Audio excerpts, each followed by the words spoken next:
Hey guys, it's Megan Olivi from Heavy.com. Today I'm at Xtreme Couture in Las Vegas and I'm joined by UFC welterweight Mike Pyle. He's actually fighting March 19th on the 128 card. But today we're going to be breaking down the fights from 127, which took place in Australia. Alright Mike, so you watched the fights. Yep. First fight on the card was Kyle Nogue versus Chris Camosi. Yep. That ended quick. That was a wash. He came right in and did what he needed to do and took him out, and that was not much to talk about on that one. No, and he was kind of the hometown favorite. Yeah. You think he might have had some hype behind Perfect him. for him. Went in there with the crowd. Yeah, perfect for him. It couldn't have been a better night for him. Now, a fight that really, I think, interested me was Chris Lytle versus Brian Ebersol. Yeah. Because Brian came out with this weird headgear. Like, I don't know what he was wearing and why. He takes off his shirt and he has an arrow shaved into his chest with his chest hair. I mean, what did you think of that? I liked the guy. As soon as he came out, I was like, I like this guy. And then when he started, to point down at the ground and just say something stupid, hey, whatever. Yeah. And Chris, in his head is like, what's this guy doing? And then the guy was tough. He was just tough. He was doing cartwheels. He was doing cartwheels, he's doing stuff out of the norm. I like the guy. I like to see the guy fight again. Yeah, no, I like to watch him fight. It was awesome. It was a great fight, and it looked like he might not make it out of that first round, but then second and third, he dominated. Chris is not known for throwing straight punches as much, and they loop. Right. And what's his name? Brian? Was it? Mm-hmm. Brian just kept his hands up and let the big punches come in, and then and after he got hit with that knee.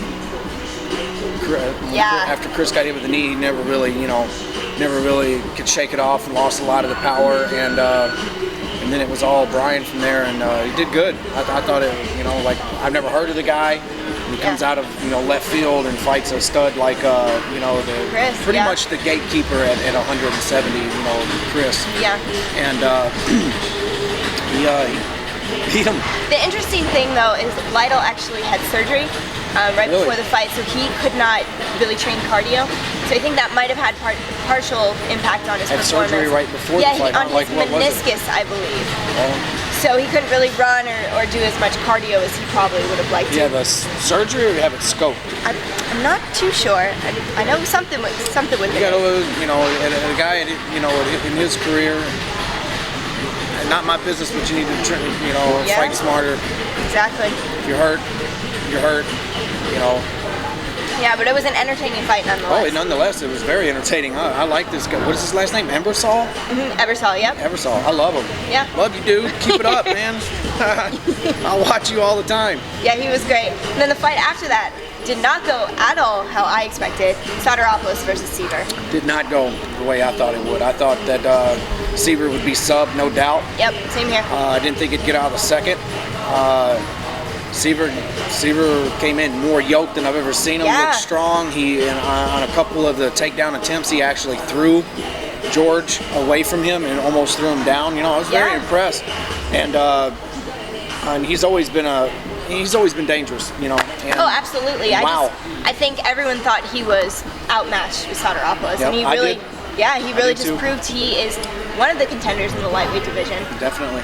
So we'll see, where that kind of goes. There's a lot of guys in title contention now. There is a lot. It's a stack. The 55 is stacked. Oh yes. Oh yes. I'm glad I'm not a 55er trying to get in and mix it up, because you got guys like George and like Seaver and like Gray. He's training right over there. Frankie. Yeah. These guys are tough. Not to mention, that the 70s are stacked too. But oh yeah. Every weight class is really stacked. It's crazy. Now the fight that was talked about the most, Michael Bisping versus Jorge Rivera. First, I've got to ask you, what did you think about the videos beforehand, and then Bisping's reaction to them at the press conference at White? I have no idea what videos. I'm not really into following what all that hype is or all about or whatever. I thought that George was going in a little outclassed anyway. I figured that the fight would go that way.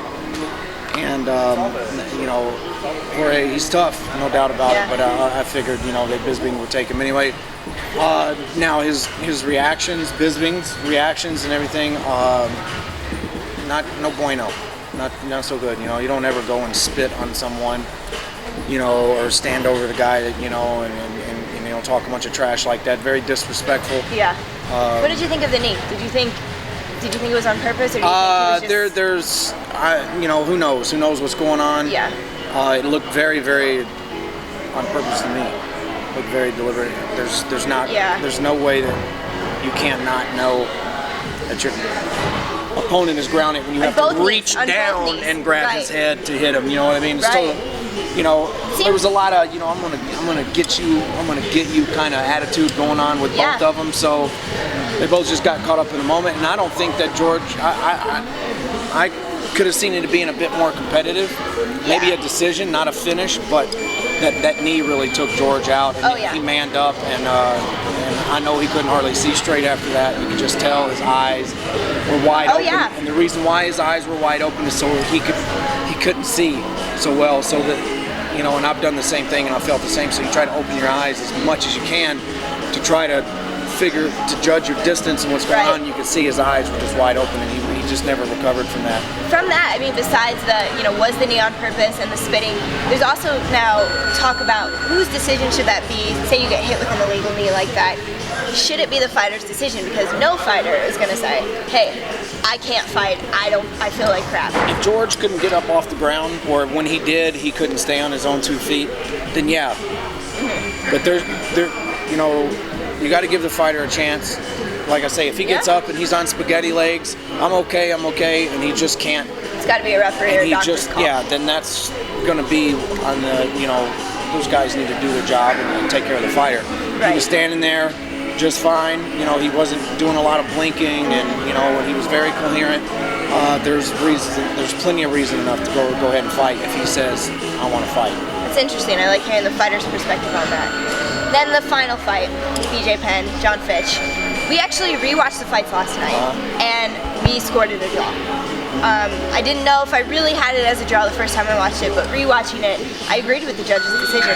What did you think? I agree with it. BJ really shocked me when he came out and was the aggressor and really trying to make the takedown. Took, you know, just like John said, that it took him out of his game plan. You know? Oh, absolutely. Took him out of his game plan. It's like, wow, I didn't expect that. You know, I expected, you know, them to stay back and, you know, whatever. And I was very impressed, and I didn't see it being a one-sided fight. No.